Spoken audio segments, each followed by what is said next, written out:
हिंदू हृदय सम्राट बाळासाहेब ठाकरे यांना वंदन.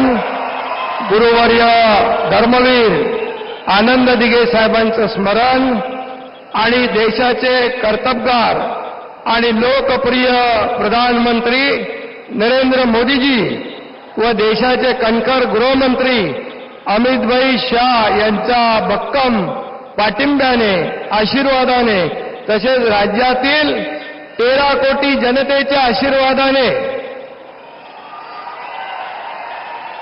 मी एकनाथ गंगूबाई संभाजी शिंदे ईश्वर साक्ष शपथ घेतो की कायद्याद्वारे स्थापित झाले आहे अशा भारताच्या संविधानाबद्दल मी खरी श्रद्धा व निष्ठा बाळगीन.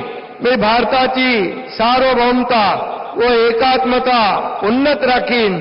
मी महाराष्ट्र राज्याचा उपमुख्यमंत्री म्हणून माझी कामे निष्ठापूर्वक व सत्सद बुद्धीने पार पाडीन आणि संविधान व कायदा यानुसार सर्व तऱ्हेच्या लोकांना मी निर्भयपणे व निष्पक्षपातीपणे तसेच कोणाच्याही विषयी ममत्वभाव किंवा आकस न बाळगता न्याय्य वागणूक देईन.